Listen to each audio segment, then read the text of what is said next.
पूर्णात् पूर्णमुदच्यते पूर्णस्य पूर्णमादाय पूर्णमेवावशिष्यते।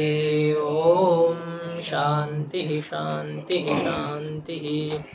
शंकरं शंकराचार्यं केशवं बादरायणं सूत्रभाष्यकृतौ वन्दे भगवन्तौ पुनः पुनः। ईश्वरो गुरुरात्मेति मूर्तिभेदविभागिने व्योमवद्व्याप्तदेहाय दक्षिणामूर्तये नमः। ओम शांति शांति शांति। यद्विद्याविलासेन भूतभौतिकसृष्टयः तं नौमि परमात्मानं सच्चिदानन्दविग्रहम्। ओम शांति शांति शांति। अब इसमें है 72 से। अब उसका अलग रहेगा। कार्य विनाश दो प्रकार का है, ऐसे आया था। कार्य विनाश द्विविधा। पेज एक ही है दोनों का। तो देखिए, ये वेदांत मत में अनिर्वचनीय ख्याति स्वीकार की जाती है, अर्थात रस्सी आदि में प्रतीत होने वाला जो सर्प है वह अविद्या का परिणाम है, माया का परिणाम है, इस प्रकार से कहा जाता है। और जिस प्रकार से रज्जु सर्प है, स्वप्नादिक है, उसी प्रकार से यह दिखाई देने वाला जगत भी मिथ्या है। यह सिद्ध करना है। नहीं मिल रहा है ना? नहीं, बात तो नहीं मिल रहा। अच्छा, नहीं वो तो उस पृष्ठ से नहीं मिलेगा आपको। माया छिन्न चैतन्य परमेश्वर से आगे नहीं, वो तो या अंतःकरण द्वारा माया के परिणाम है, अविद्या के परिणाम है, इस प्रकार से ये विवाद है। माता जी, आपका जो पुस्तक है उसमें से 95 पृष्ठ के हिसाब से देखिए, अभी वैसे ही चल रहा है, इधर उधर ही सब। हाँ, तो ये जो मिथ्या पदार्थ है ये साक्षात माया के परिणाम है अथवा अविद्या के परिणाम है, ये पूछा गया है। स्वप्न गजादय साक्षात माया परिणामा इति केचित। कोई कहते हैं स्वप्न में प्रतीत होने वाले जो हाथी आदि है वे साक्षात माया के परिणाम है। मिला ना मूल में जी? हाँ, साक्षात माया के परिणाम है। और कोई कहते हैं कि नहीं, अंतःकरण के माध्यम से तत्परिणाम अर्थात माया के परिणाम, अविद्या के परिणाम, इस प्रकार से कहेंगे इसको। एक तो साक्षात माया का परिणाम, जैसे कि ये जगत है साक्षात माया का परिणाम है, माया के द्वारा ये बना है। इसी प्रकार से स्वप्न में प्रतीत होने वाले पदार्थ या रज्जु सर्पादिक भी साक्षात माया के द्वारा बनाए गए हैं या ये अविद्या का कार्य है। रज्जु का जो अज्ञान है उस अज्ञान का ये कार्य है, साक्षात जो अविद्या उसने बनाया। मतलब इसका अर्थ ये हो गया कि मूला विद्या के कार्य या तुला विद्या के कार्य है जो दिखाई देने वाले पदार्थ हैं। व्यावहारिक जगत को तो हम मूला विद्या का कार्य मानते हैं। मूला विद्या के द्वारा आत्म स्वरूप के अज्ञान जिसको कहते हैं मूला विद्या, और उसके द्वारा ये जगत आपको दिखाई दे रहा है। लेकिन जैसे जगत है उसी प्रकार से स्वप्न पदार्थ अथवा रज्जु सर्पादिक पदार्थ भी माया के साक्षात परिणाम है अथवा अविद्या के परिणाम है, इस प्रकार से विवाद है। तो कोई लोग कहते हैं कि साक्षात माया के परिणाम है और कोई कहते हैं कि वो अंतःकरण के माध्यम से अविद्या के परिणाम है। अंतःकरण में विद्यमान, अंतःकरण के अंतःकरणावच्छिन्न चैतन्य में जो अज्ञान है, जैसे रस्सी का अज्ञान है, तो रस्सी के अज्ञान का परिणाम है सर्प, अथवा आत्मस्वरूप के अज्ञान का परिणाम है सर्प। ऐसा दो मत हैं। तो यदि रस्सी के अज्ञान का परिणाम होगा तो रस्सी के ज्ञान से उसकी निवृत्ति हो जाएगी, सर्प भी निवृत्त होगा, सर्प का कारणीभूत अज्ञान भी निवृत्त हो जाएगा। लेकिन यदि ये मूल अविद्या के कार्य हो तो रस्सी को जानने से मूल अविद्या तो नष्ट नहीं होगी, और यदि मूला विद्या नष्ट नहीं होगी तो फिर तो सर्प का बाध नहीं होना चाहिए, सर्प की निवृत्ति नहीं होनी चाहिए। तो इस प्रकार से शंका करेंगे अभी कि मूला विद्या के पक्ष में फिर तो दोष आ जाएगा, उसका समाधान क्या किया जाएगा, तो ये कहेंगे अभी।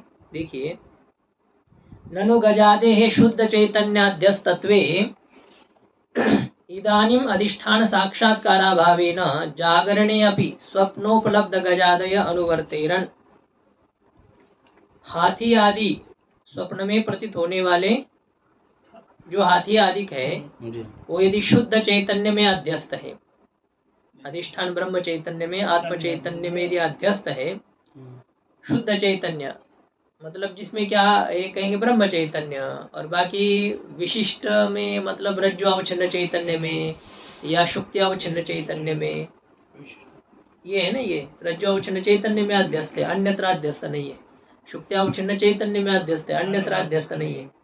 लेकिन शुद्ध चैतन्य में अध्यस्त है मतलब पूरे ब्रह्म में अध्यस्तता स्वीकार करने पर क्या होगा, इदानीम अधिष्ठान साक्षात्काराभावेन, इस समय हमें अधिष्ठान का साक्षात्कार है, भले हमने रज्जु को जान लिया, सर्प प्रतीत हो रहा था और हमने ये स्वीकार किया कि सर्प शुद्ध ब्रह्म में अध्यस्त है, ब्रह्म का विवर्त है और माया का परिणाम है, ऐसे यदि मान लिया जाएगा। स्वामी जी बस सर्प पे आप रज्जु पे सर्प आपको दिख रहा है तो सामान्य ज्ञान तो रज्जु का होना चाहिए, है ना, रज्जु का सामान्य ज्ञान है, वो बात अभी ये नहीं चल रही। रज्जु का सामान्य ज्ञान है इसलिए आपको सर्प दिखाई दिया, इसलिए ब्रह्म पे शुद्ध पे हमको भ्रम हो रहा है ना, सामान्य ज्ञान नहीं है। ब्रह्म का ज्ञान तो है ही सामान्य, अहम रूप से हम सबको जान, ब्रह्म का ज्ञान हमें है ही। मी सर्वांच्या हृदय दिशी मी अमुका आहे ऐसी वस्तु स्फुरेजे अहर्निशी, ते वस्तु का मी ज्ञानेश्वर महाराज जी कह रहे कि मैं इस रूप से जो आपको स्फुरन हो रहा है ना, वही तो ब्रह्म है। तो मैं इस रूप से ब्रह्म का सामान्य ज्ञान है हमको, लेकिन अब ये मैं ही हमारा पूरा शुद्ध नहीं है। मैं का मतलब हम अंतःकरण विशिष्ट को मैं समझ करके वही अपना स्वरूप है ऐसा मान रहे हैं। लेकिन जैसे अयम सर्पः ऐसा जब कहा जाता है, अयम सर्पः कहने पर उसमें रज्जु भी है, सामान्य रूप से रज्जु का भी ज्ञान उसमें रहता है, केवल सर्प ही नहीं है। लेकिन फिर भी भ्रम हमें दिखाई दे रहा है या उससे हमें बाधा हो रही है, क्योंकि शुद्ध रूप से हमने रस्सी को नहीं जाना। तो वैसे ही हम आत्मा को जानते, ब्रह्म को जानते हैं, लेकिन मिश्रित रूप से जानते हैं। शुद्ध रूप से हमें उस तत्व का बोध न होने के कारण से ये भ्रांति रहती है, ये जगत का दुख जो है हमें दिखाई देता है, देखना पड़ता है। तो हम जानते हैं ब्रह्म को, नहीं ऐसी बात नहीं है, सब जानते हैं। शुद्ध कर रहे, इधर विशिष्ट बोलना चाहिए ना, शुद्ध बोल रहे हैं। नहीं, ये तो बात जो हो गई ना, मतलब दो पक्ष यहाँ पर हमें देखने हैं, ये ब्रह्म में अध्यस्त है या तत्त पदार्थावचिन्न चैतन्य में अध्यस्त है। यदि तत्त पदार्थावचिन्न चैतन्य में अध्यस्त है तो तत्त पदार्थ के ज्ञान से उसकी निवृत्ति होगी। मतलब यदि रज्जोवचिन्न चैतन्य में सर्पाध्यस्त है तो सर्प जो है वो रज्जोवचिन्न चैतन्य का विवर्त हुआ और रज्जु के अज्ञान का परिणाम हो गया, है ना। और रज्जु के अज्ञान का यदि परिणाम है तो रज्जु के ज्ञान से रज्जु के अज्ञान निवृत्त हो जाएगा, और यदि अज्ञान निवृत्त हो जाएगा तो अज्ञान का कार्य सर्प भी निवृत्त हो जाएगा। तो ये रज्जोवचिन्न चैतन्य में अध्यस्त सर्प है ऐसा मानने पर सुविधा हो रही है, तो हमारे समझ में आ जाएगा कि रज्जु को जान लिया, सर्प चला गया, अज्ञान के साथ निवृत्ति हो गई। लेकिन ब्रह्म चैतन्य में यदि अध्यस्त मानेंगे तो ब्रह्म तत्व के साक्षात्कार से ही सर्प की निवृत्ति होनी चाहिए, क्योंकि ब्रह्म तत्व के साक्षात्कार से माया की निवृत्ति होगी और माया की निवृत्ति होने पर सर्प की निवृत्ति होने वाली है। तो इस प्रकार से सर्प का जो बाध है या सर्प की जो निवृत्ति है वह नहीं होगी, ऐसी पूर्व पक्षी शंका कर रहा है। अब सिद्धांत उसका उत्तर देगा कि कार्य का विनाश दो प्रकार का होता है, एक होता है अपने कारण के साथ समाप्त हो जाना, है ना, और दूसरा होता है अपने कारण में लीन हो जाना। तो अब इसमें यह है कि यदि माया का परिणाम है सर्प, ब्रह्म तत्व में अध्यस्त है, तो जब आप रज्जु को जानेंगे तब माया की निवृत्ति तो हो नहीं सकती है, क्योंकि माया ब्रह्म को विषय कर रही है, न कि केवल रज्जु को। तो रज्जु को जानने से ब्रह्म का ज्ञान कैसे होगा? थोड़ा बहुत वेदांत पढ़ने से व्याकरण कैसे समझ में आएगा? तो आपको जिसको जानना है उसी पर परिश्रम आपको करना पड़ेगा ना। तो वैसे ये है कि रज्जु को जानने से रज्जु का ज्ञान निवृत्त होगा, ब्रह्म का ज्ञान तो निवृत्त नहीं होगा, लेकिन सर्प तो निवृत्त होता हुआ दिखाई दे रहा है। तो उसकी निवृत्ति कैसे होती है? तो उसकी निवृत्ति कहेंगे कि उसका बाद नहीं होता है, सर्प जो है अपने कारण में लीन हो जाता है, सर्प का अपने कारण में लय हो जाता है। जैसे कि डंडे से घट के ऊपर प्रहार करने पर क्या होता है? घट का नाश होता है। नाश का मतलब क्या होता है? अदर्शन, मतलब वो अपने कारण में लीन हो गया, सर्वथा नष्ट हो गया, सर्वथा निवृत्त हो गया, ऐसी बात नहीं, वो अपने कारण में लीन हो गया, ऐसे है। उसी प्रकार से सर्प भी अपने कारण में लीन हो जाता है। अब ये यदि जो लीन हो गया वो फिर कभी न कभी दिखाई देगा, यह भी जरूरी नहीं है। जो लीन होता है वो दिखाई देता है, ऐसा नहीं है ना। कारण में लीन होने पर कभी नहीं दिखाई देता है दोबारा, ऐसे भी है। अब ये शरीर को जला देते तो अपने अपने तत्वों में लीन हो गया ये, तो फिर दोबारा दिखाई देता है क्या? नहीं दिखाई देता। तो इसी प्रकार से यह है, कहेंगे कि रज्जु को जानने से सर्प का कारणीभूत जो माया है वह निवृत्त भले ही ना हो, किंतु फिर भी क्या होता है, सर्प का तिरोभाव हो जाता है, अपने कारण में लय हो जाता है। यह बात अभी कहेंगे। पहले पूर्व पक्षी की शंका है, क्या कह रहे देखिए।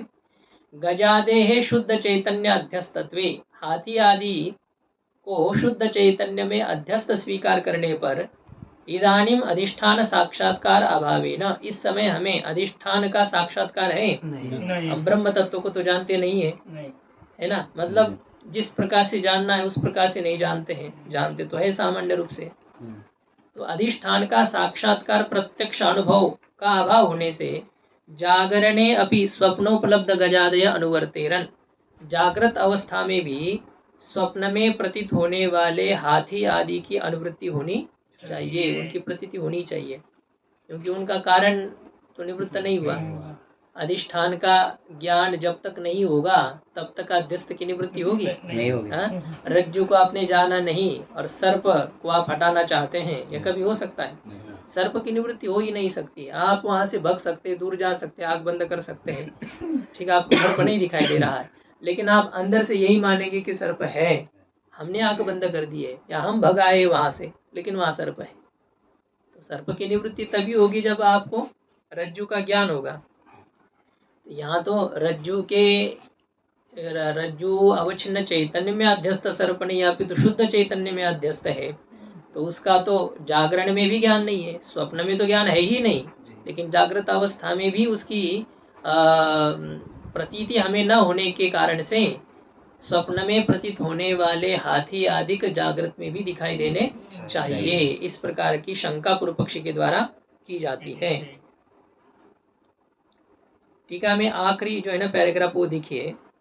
ननु स्वप्न गजादेहे तत्कालोत्पन्नत्वम अनुपपन्नम तेषाम उपादान असंभवात्, ये मिला। ननु स्वप्न गजादेहे तत्कालोत्पन्नत्वम अनुपपन्नम,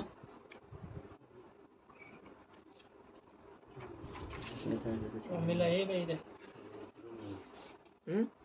हाँ बिल्कुल वही पर देख लीजिए। ये अच्छा क्या दूसरी जगह करके अच्छा कह रहे हो। ननु स्वप्न गजादे तत्कालोत्पन्नत्वम अनुपपन्नम, स्वप्न के जो हाथी आदि है वे उसी काल में उत्पन्न हो गए हैं, यही मानते ना हम। स्वप्न के हाथी आदि जब दिखाई दे रहे उसी समय उत्पन्न हो गए। वो रस्सी पर प्रतीत होने वाला सर्प जब दिखाई दे रहा है उसी समय वो उत्पन्न हुआ है। तो यदि स्वप्न के हाथी आदि में उसी काल में उत्पन्नत्वम अनुपपन्नम, पूर्व पक्षी कह रहा है, अभी आप तो कह रहे हैं कि उसी काल में उत्पन्न होता है वह, लेकिन उसी काल में उसकी उत्पत्ति अनुपपन्नम, उसकी उत्पत्ति उचित नहीं है, उपपन्न नहीं है, युक्ति युक्त नहीं है। क्यों? क्योंकि तेषाम उपादान असंभवात, स्वप्न के हाथी आदि के उपादान का संभव न होने के कारण से उसका उपादान कारण बताओ, तब फिर हम कहेंगे कि हाँ ठीक है उस समय पैदा हो गए या पहले हो गए, ये हम समझ पाएंगे। तो न तावत चैतन्यम तद उपादानम, अब यदि कहेंगे कि चैतन्य ही उसका उपादान कारण है, स्वप्न में प्रतीत होने वाले हाथी आदि का उपादान कारण चैतन्य ही ऐसा मानेंगे, तो ये ठीक नहीं है। क्योंकि तस्य अपरिणामित्वात्, चैतन्य का कोई परिणाम होता है क्या? नहीं। तो उपादान कारण अपने कार्य, उपादान कारण उसे कहते हैं कि जो कार्य रूप में परिणत होता है। जैसे कि मिट्टी घट रूप से परिणत होती है, दूध दही रूप से परिणत होता है, जल तरंग रूप से परिणत होता है। ये सब दिखाई देता है ना हमें। अपने अपने तंतु जो होते हैं वो पट रूप से परिणत होते हैं। यदि ये जगत चैतन्य का कार्य मानेंगे, चैतन्य इसका उपादान कारण मानेंगे, तो चैतन्य में परिणामिता आ जाएगी। ब्रह्म परिणाम वाला है ऐसा हो जाएगा। लेकिन ब्रह्म में, चैतन्य में परिणामिता न होने के कारण से, परिणाम की युक्तता न होने के कारण से चैतन्य उसका उपादान कारण नहीं है। ठीक है, फिर मूला विद्या ही उपादान कारण है। तो कहता है पूर्व पक्षी, ना भी मूला विद्या, मूला विद्या भी उसका उपादान कारण नहीं है। क्यों? तस्याः तत्तद अवयव सापेक्षायाः साक्षात तद उपादानत्व संभवात। वो जो मूला विद्या है ना, वो उस अवयव की अपेक्षा करती है। तो वो साक्षात मूला विद्या कुछ कार्य नहीं करती है। आपके खाते में क्या है, जैसे प्रधानमंत्री की योजना से 1000-2000 आ रहे हैं मानो महीने में, किसी प्रकार से किसी कारण से जो आने वाले आ रहे हैं, तो क्या वो साक्षात मोदी जी आपके खाते में डाल रहे हैं क्या? नहीं, वो नहीं, वो उनके जो वहाँ प्रणाली बनी हुई है तो उसके माध्यम से वो आ रहे हैं। ऐसे हो सकता है वहाँ से 5000 निकले होंगे, आपके जेब में 1000 आ गए, लेकिन आते आते खा गए लोग। लेकिन वो उसी प्रकार के सापेक्ष वो करते हैं। तो मूला विद्या भी जब कार्य को उत्पन्न करती है तो वो उसकी जो अवयव है, मतलब देखो रज्जु का अज्ञान भी क्या है, एक मूला विद्या का ही अवयव है। तत्त पदार्थ का अज्ञान वो मूला विद्या का अवयव है। जैसे वृक्ष की जितनी शाखाएं हैं, ये सब वृक्ष के क्या है, अवयव है। उसी प्रकार से पूरा ब्रह्म तत्व को आच्छादित करने वाली जो अविद्या है, उस अविद्या के ये सब अवयव है कि मैं इसको नहीं जानता हूँ, मैं वेदांत नहीं जानता हूँ, मैं न्याय नहीं जानता हूँ, मैं व्याकरण नहीं जानता हूँ, मैं उसमें इसको नहीं समझा, उसको नहीं समझा। ये सब जो अज्ञान है, ये अज्ञान क्या है, ये मूला विद्या का अवयव है। और इस मूला विद्या के अवयव के सापेक्ष ही मूला विद्या कार्य का उपादान कारण बनती है। साक्षात उपादान कारण मूला विद्या नहीं बनती है। इस प्रकार से कहा जा रहा है। हम जल तो समुद्र का ही पीते हैं कि नहीं? लेकिन साक्षात पी सकते हैं क्या? नहीं। साक्षात क्या पी सकते हैं? उल्टी हो जाएगी, थोड़ा भी ले लेंगे तो ज्यादा, मतलब आचमन करना एक अलग है, वो भी कैसे कैसे हो जाता है। और पी लेंगे तो फिर वो तृष्णा की निवृत्ति तो दूर रह गई और आपको विकृति हो सकती है। और वही जल जब बाष्पीभवन के माध्यम से ऊपर जाएगा, बादल में परिणत होगा, बादल के माध्यम से जब धरती पर आएगा, और वहीं से अभी गंगा जी के द्वारा जब प्रवाहित होता है तो हम वो जल पीते हैं, है कि नहीं? तो जल पीना तो समुद्र का है, लेकिन साक्षात नहीं। उसी प्रकार से माया जगत को बनाती है लेकिन साक्षात नहीं बनाती है, उसको अपने अवयवों की अपेक्षा होती है। तो अवयवों के सापेक्ष ऐसे माया में उपादान कारणता है, साक्षात तद उपादानत्व असंभवात, उसमें साक्षात उपादान कारणता संभव नहीं है। माया में साक्षात उपादान कारणता नहीं हो सकती। तो ठीक है, फिर तुला विद्या ही कारण माना जाए। तुला विद्या मतलब तत्त पदार्थ को आच्छादित करने वाला जो अज्ञान है, उस अज्ञान को तुला विद्या कहेंगे, है ना? उस पदार्थ का जो अज्ञान है। तो आप जैसे रस्सी का अज्ञान, शुक्ति का अज्ञान, स्थानु का अज्ञान, और स्वप्न में जो है जागृत पदार्थों का अज्ञान, ऐसा कहेंगे, या अपने स्वरूप का अज्ञान। स्वरूप का अज्ञान कहेंगे तो यही हो जाता है, वो तो सीधा अपने स्वरूप यानी आत्मस्वरूप को आच्छादित करने वाला अज्ञान को तुला विद्या नहीं कहेंगे।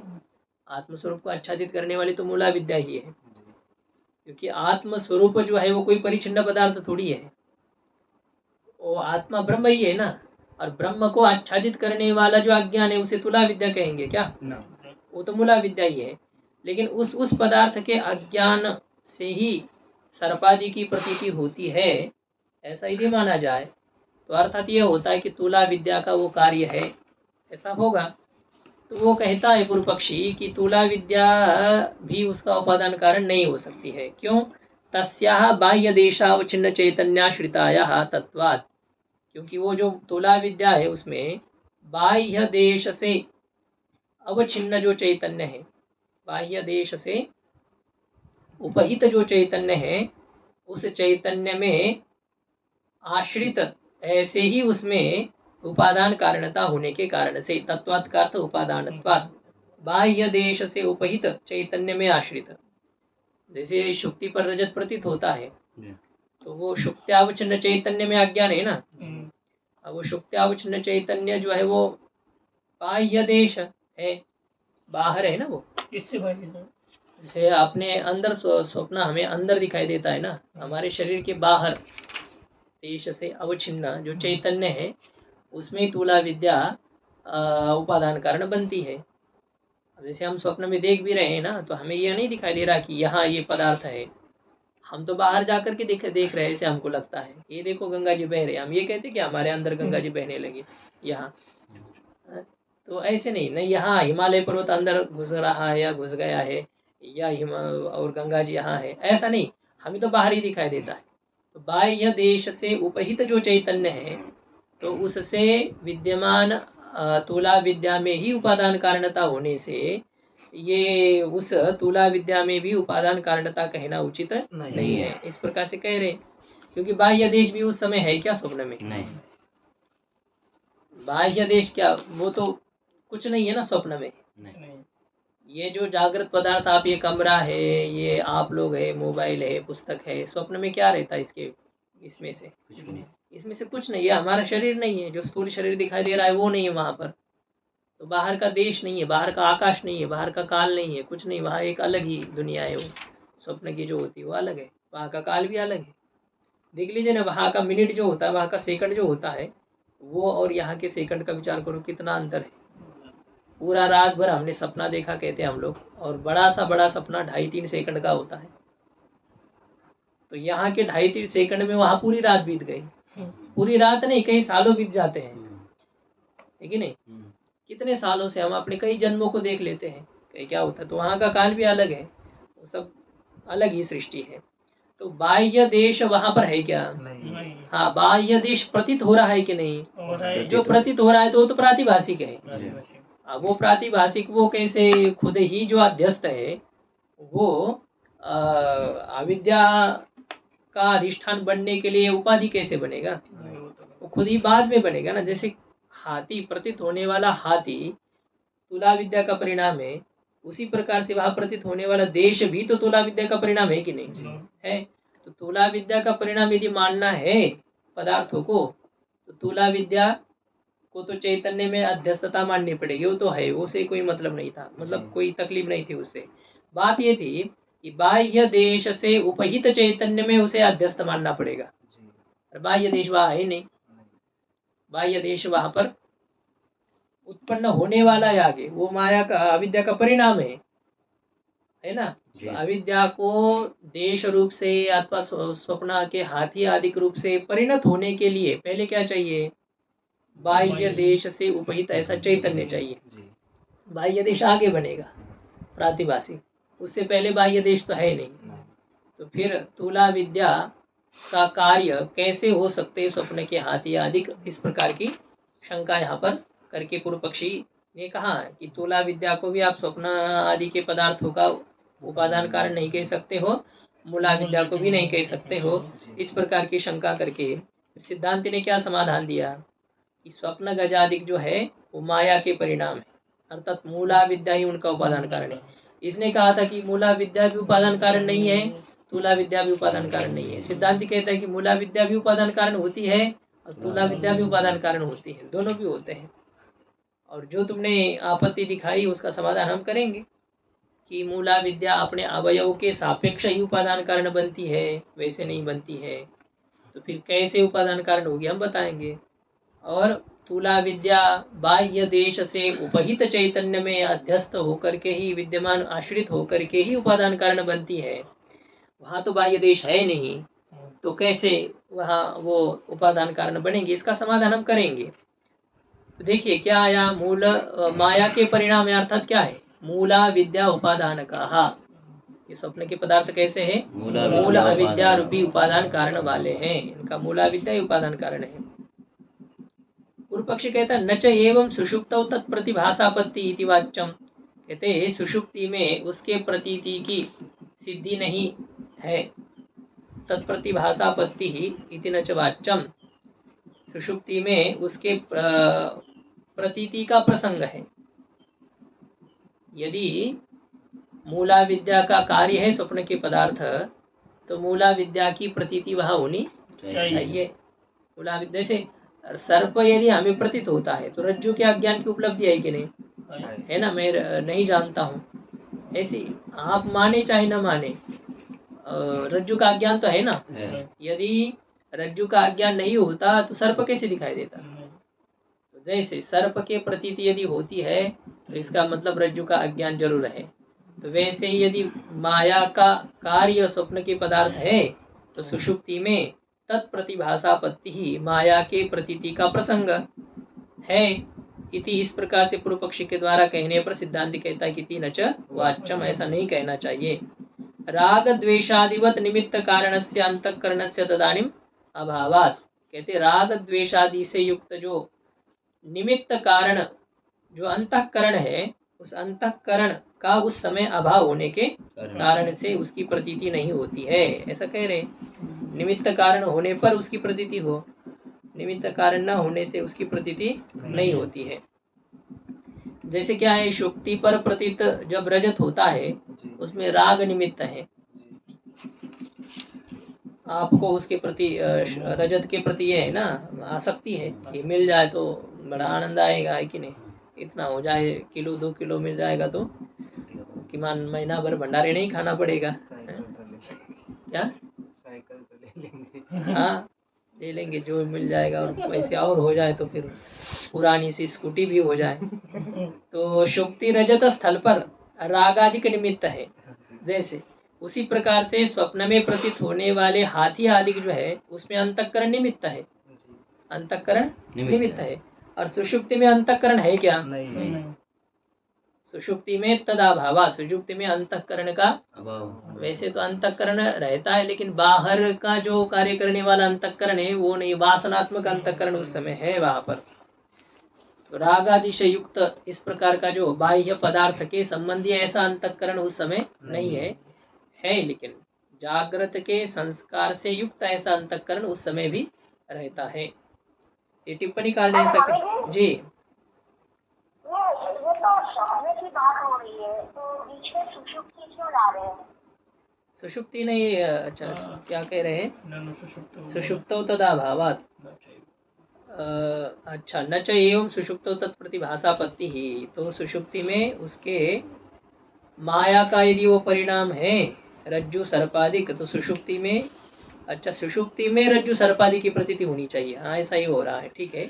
और सुषुप्ति में अंतःकरण नहीं है, क्या है माया का परिणाम है, तो माया तो सुषुप्ति में भी है कि नहीं? माया तो सुषुप्ति में है ही ना। तो माया सुषुप्ति में है तो माया के परिणाम भी सुषुप्ति में दिखाई देने चाहिए। देखो माया जब अज्ञान जब तक है तब उसका कार्य रहेगा ना। रज्जु को हम जब तक नहीं जानते तब तक सर्प है। वैसे ही यदि माया का परिणाम है स्वप्न के हाथी आदि का, तो माया जब तक है तब तक हाथी आदि रहने चाहिए कि नहीं? तो स्वप्न में माया है और हाथी आदि दिखते हैं, सुषुप्ति में माया है कि नहीं? है। तो सुषुप्ति में यदि माया है तो सुषुप्ति में भी तत्प्रतिभासापत्ति से गलत हो गया था। हमारा तत्प्रतिभास का मतलब है स्वप्न गजादि के प्रतिभास का प्रसंग है। स्वप्न के हाथी आदि सुषुप्ति में आपको दिखने चाहिए, क्योंकि माया रूपी कारण तो है ना उसका। माया कारण सुषुप्ति में भी है तो माया के कार्य वहां क्यों नहीं दिखते हैं? ये पूर्व पक्षी ने शंका की। अब शंका समझ में आ गई क्या? हाँ, स्वप्न के हाथी आदि सुषुप्ति में क्यों नहीं दिखाई देते हैं यदि माया के परिणाम है तो सिद्धांत ने क्या समाधान दिया कि वहां उपादान कारण तो है लेकिन निमित्त कारण सुषुप्ति में नहीं है। पदार्थ के लिए दोनों भी प्रकार के कारण चाहिए, केवल उपादान कारण होने से घट नहीं बनता है, निमित्त कारण भी तो चाहिए। तो माया यदि उपादान कारण है स्वप्न के हाथी आदि का, तो निमित्त कारण कौन है? अंतःकरण है ना। जागृत के संस्कार से युक्त ऐसा जो अंतःकरण है वो अंतःकरण स्वप्न में है, तो वो स्वप्न में निमित्त कारण भी है और स्वप्न में उपादान कारण भी है, इसलिए स्वप्न में हाथी आदि दिखते हैं। सुषुप्ति में माया तो है, उपादान कारण तो है, लेकिन निमित्त कारण नहीं है। निमित्त कारण न होने के कारण से हाथी आदि की वहां पर प्रतीति नहीं होती है, इस प्रकार से कह रहे। बात यह भी फिर से विचार में आ जाती है कि भले ही निमित्त कारण का नाश हो जाए, बाद में निमित्त कारण न रहे तो कोई बात नहीं, निमित्त कारण के बिना भी तो कार्य रहता है। कुलाल ने घड़ा बना दिया और कुलाल को अटैक आ गया, चला गया बेचारा, हो गई उसकी अंत्य यात्रा हो गई, पूरा हो गई, तो घड़ा रहेगा अभी? रहेगा। हाँ, घड़े में क्या है, उसने बना करके रख दिया था, वो ऐसा कि वैसा ही, उसके ऊपर कोई परिणाम नहीं होगा, तो बना रहेगा। जबकि कहेंगे कि हाँ हमारे पिताजी ने बनाया था, उसको बढ़िया से रख लेंगे, जो कुलाल के पुत्र है वो रखेंगे, पिताजी के द्वारा बनाया गया है, तो घड़ा है कि नहीं, सुरक्षित है। तो निमित्त कारण अंतःकरण भले ही न रहे तो फिर भी वहां दिखाई देने चाहिए वो पदार्थ। ये शंका होती कि नहीं? तो ये समझना है, निमित्त कारण के बिना कार्य प्रतीत होता है, किंतु कोई निमित्त कारण ऐसे होते हैं कि जो कि कार्य काल में विद्यमान होने चाहिए। कार्य के पूर्व काल वृत्ति निमित्त कारण और कार्यकाल वृत्ति निमित्त कारण, ऐसे दो प्रकार के निमित्त कारण होते हैं। कुलाल घड़े का कार्य के पूर्व काल में विद्यमान रहने वाला ऐसा निमित्त कारण है, पूर्व काल में होना चाहिए, बाद में भले ही वो नष्ट हो जाए उससे कोई मतलब नहीं है। अभिमन्यु क्या कहते हैं, मर गए हैं लेकिन फिर भी परीक्षित जी का जन्म हो रहा है, निमित्त कारण का नाश होने पर भी कार्य रहता है, लेकिन वो निमित्त कारण होता है कार्य पूर्व काल वृत्ति निमित्त कारण, दूसरा निमित्त कारण है कार्य काल वृत्ति निमित्त कारण। कार्य के काल में रहने वाला ऐसा निमित्त कारण एक होता है। शीशे में आपको आपका प्रतिबिंब दिखाई दे रहा है, तो उसका निमित्त कारण क्या है? दर्पणाभिमुखत्व, दर्पण का सम्मुखता जो है, दर्पण के सामने खड़े रहना, ये उसका निमित्त कारण है। और दर्पण की सम्मुखता जब तक है तभी तक वो प्रतिबिंब दिखाई देता है। दर्पण से आप इधर उधर हो गए तो प्रतिबिंब दिखाई देता है क्या? नहीं दिखाई देता है। तो निमित्त कारण है, लेकिन कोई निमित्त कारण ऐसे होते हैं कि जो कि कार्यकाल में भी विद्यमान होने पड़ते हैं, उनकी विद्यमानता चाहिए। तो ऐसे ये समझ लो कि अंतःकरण जो है वो स्वप्नस्थ गजादि का कार्य पूर्व काल वृत्ति निमित्त कारण नहीं है, कार्यकाल वृत्ति निमित्त कारण है। जब तक हाथी आदि दिखते तभी तक वो अंतःकरण भी रहना चाहिए, वही नहीं रहा तो फिर इसलिए स्वप्न के हाथी आदि का सुषुप्ति में नहीं दिखाई देते हैं। अब माता जी ठीक हो गया? हाँ, तो राग द्वेषादि से युक्त निमित्त कारण जो अंतःकरण है, उस अंतःकरण का उस समय अभाव होने के कारण से तदानीम सुषुप्तौ, सुषुप्ति में उसका अभाव होने से क्या है? सुषुप्ति में स्वप्न के हाथी आदि के प्रतीति का प्रसंग की शंका नहीं करनी चाहिए। तो अंतःकरण से निमित्त कारणत्व कल्पनापेक्षया तद्वारा अविद्या परिणामित्व कल्पनम वरम इति अभिप्रायवताम पक्षमाह।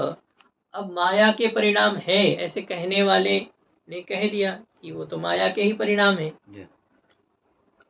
रज्जु सर्पादि का।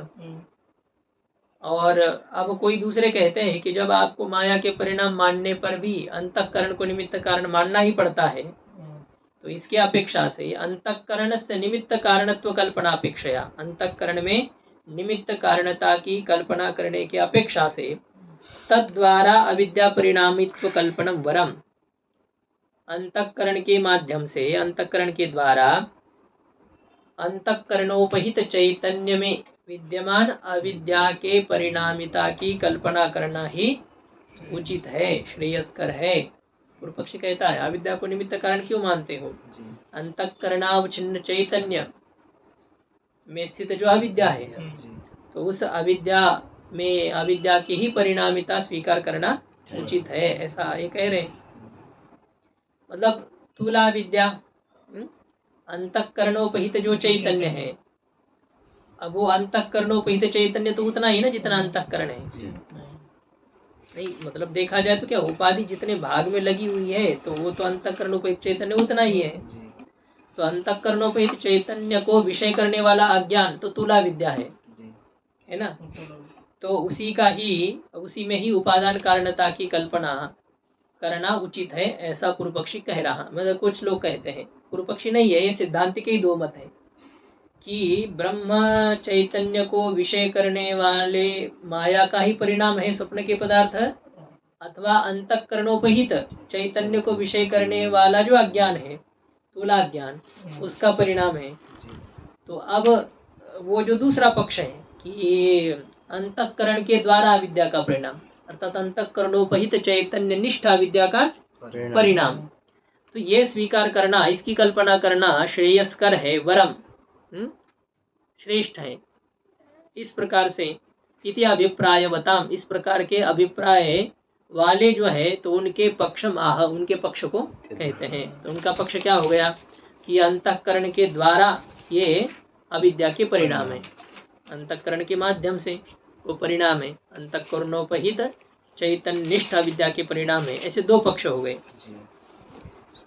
अब पूर्व पक्षी ने फिर शंका की है, उसके लिए अवतरणिका दी यहाँ पर, ननु अध्यस्तस्य अधिष्ठान साक्षात्कार निवर्त्यत्व नियमात् तत् साक्षात्कार अभावात् जागरणे तेषाम् अनुवृत्ति प्रसंग दुर्वारः इति शंकते।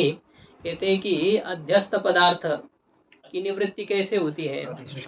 अधिष्ठान के साक्षात्कार से होती है। तो अधिष्ठान के साक्षात्कार के द्वारा निवर्त्य कौन है? अध्यस्त पदार्थ, निवृत्त होने योग्य। अधिष्ठान के साक्षात्कार के द्वारा निवृत्त होने योग्य है अध्यस्त पदार्थ। और अध्यस्त पदार्थ में रहेगा अधिष्ठान साक्षात्कार निवर्त्यत्वम। तो अध्यस्त पदार्थ में अधिष्ठान के साक्षात्कार के द्वारा निवृत्ति की योग्यता का नियम होने के कारण से तत् साक्षात्कार अभावत, जागृत काल में आपको अधिष्ठान का साक्षात्कार हुआ क्या? नहीं। आत्म तत्व का साक्षात्कार तो हुआ नहीं है। और साक्षात्कार का अभाव होने से जागृत अवस्था में भी उनकी अनुवृत्ति का प्रसंग दुर्वार है, उसका अनुवर्तन, उसकी विद्यमानता के प्रसंग को आप हटा नहीं सकते हो। ये शंका पूर्व पक्षी करता है। यदि माया का परिणाम है ना, तो माया तो ठीक सुषुप्ति में आपने संगति लगा दी, निमित्त कारण अंतःकरण नहीं था, इसलिए हाथी आदि नहीं दिखते हैं। लेकिन जागृत में अंतःकरण है कि नहीं है? तो स्वप्न के हाथी आदि दिखने चाहिए जागृत में, माया के यदि परिणाम है तो दिखते हैं क्या? नहीं। हाँ, तो क्यों नहीं दिखते हैं? इस प्रकार की शंका पूर्व पक्षी करता है।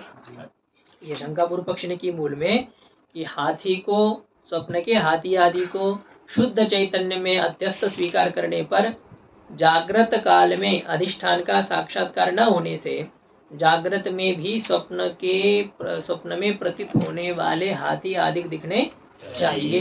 इस प्रकार की शंका पूर्व पक्षी के द्वारा की गई। तो देखिए टीका में क्या कहा जा रहा है, यद्यपि अधिष्ठान साक्षात्कारं विना अध्यस्तस्य बाधः न संभवति तथापि तम विनापि तन्निवृत्ति संभवात् न तद अनुवृत्ति प्रसंगः इति समाधानं प्रतिजानीते। अभी सिद्धांती समाधान की प्रतिज्ञा करता है, समाधान सिद्धांति दे रहा है। यद्यपि अधिष्ठान साक्षात्कारं विना, यद्यपि अधिष्ठान के साक्षात्कार के बिना अध्यस्त पदार्थ की निवृत्ति संभव नहीं है, यद्यपि नहीं है, फिर भी तम बिना भी, अधिष्ठान के साक्षात्कार के बिना भी तन निवृत्ति संभवात। देखो अध्यस्त का बाध नहीं हो सकता है, लेकिन अध्यस्त की निवृत्ति हो सकती है। बाध और नाश दोनों में अंतर है। मिथ्यात्व निश्चय मतलब कारण के साथ कार्य की निवृत्ति को बाध कहते हैं, और कारण में कार्य का लय होना इसे नाश कहते हैं। तो अधिष्ठान के साक्षात्कार के बिना बाध नहीं हो सकता है, लेकिन अधिष्ठान के साक्षात्कार के बिना नाश हो सकता है कि नहीं? देखिए रस्सी पर ये जो है मिट्टी से घड़ा बनता है कि नहीं? अब ये जो घड़ा है ये अध्यस्त है कि नहीं? अध्यस्त है। ये किसका परिणाम है? जो घड़ा आप देख रहे हैं व्यावहारिक घड़ा, मिट्टी का परिणाम है। मिट्टी उस रूप में परिणत हो गई है।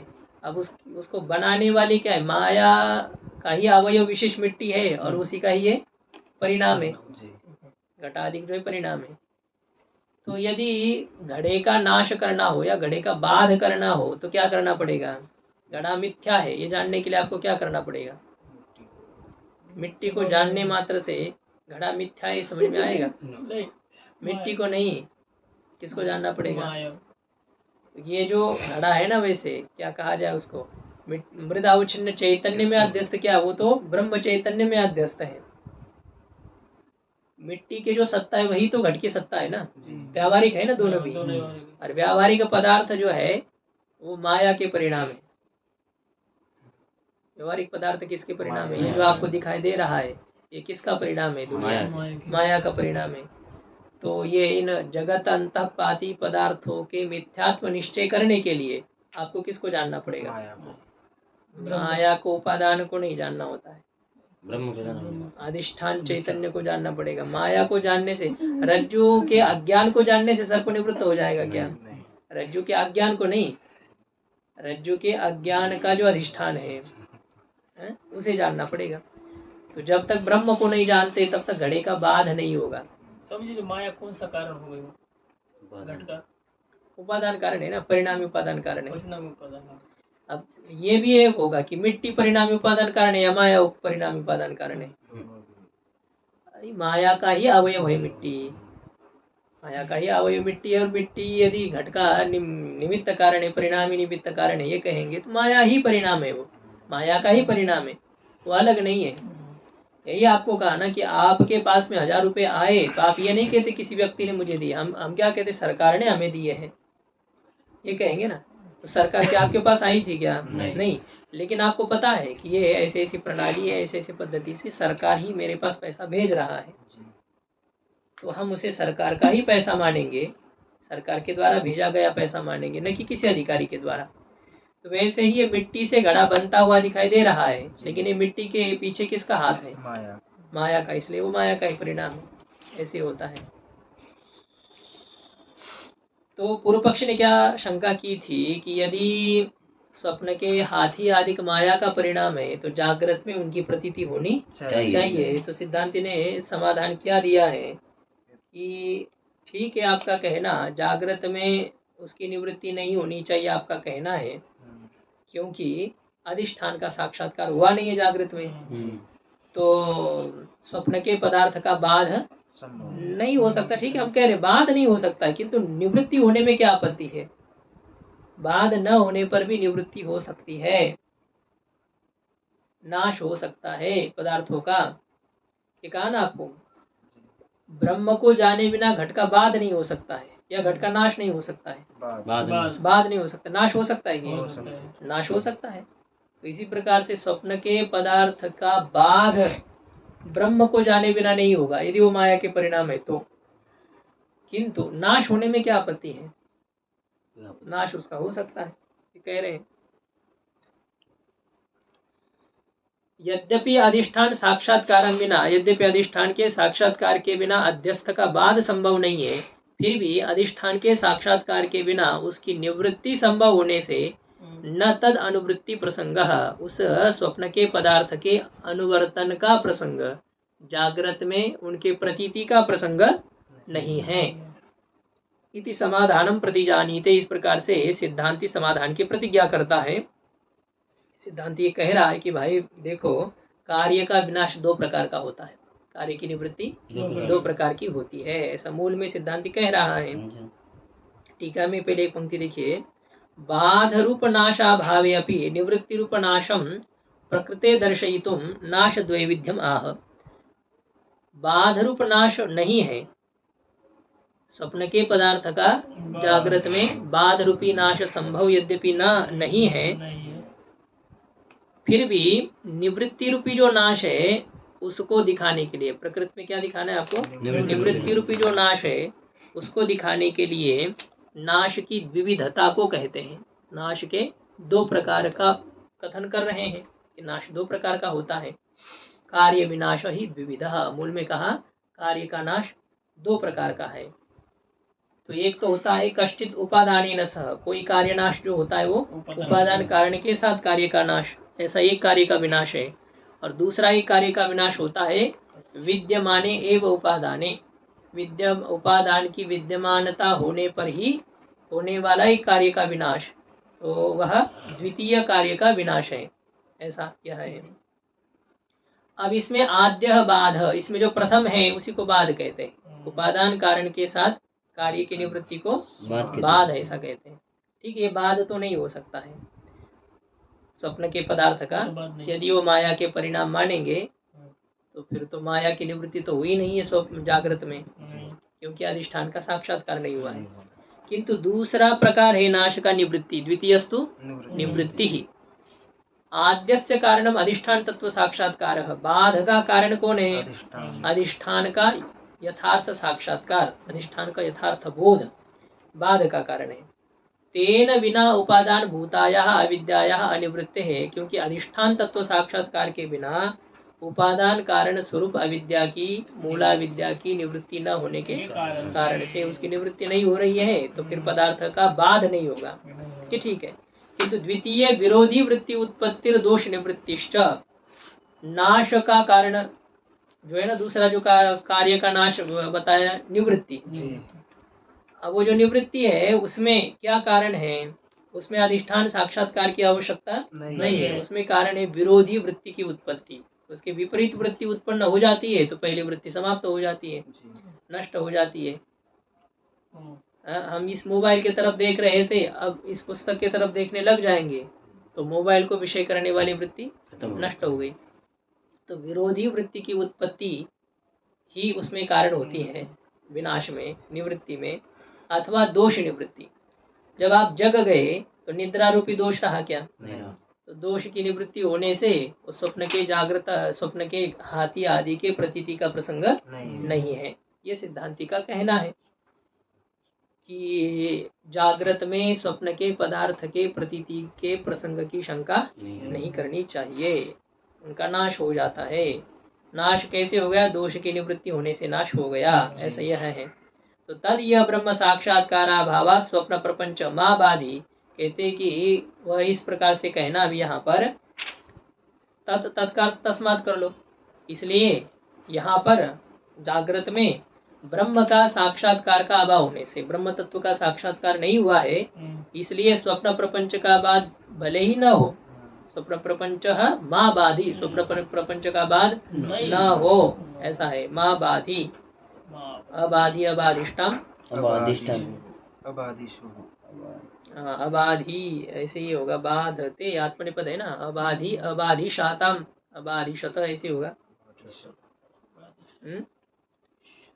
आत्मनिपद कर दिया है। प्रपंच मां बाधी, प्रपंच का बाध न हो,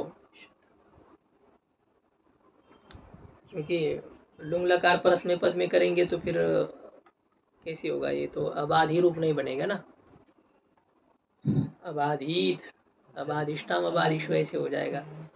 तो यहाँ तो आत्मनिपद में क्या होता है? चिली को सिच नहीं होता है, वहां पर चिण होता है, चिण भाव कर्मणो, चिण हो जाएगा तो क्या है?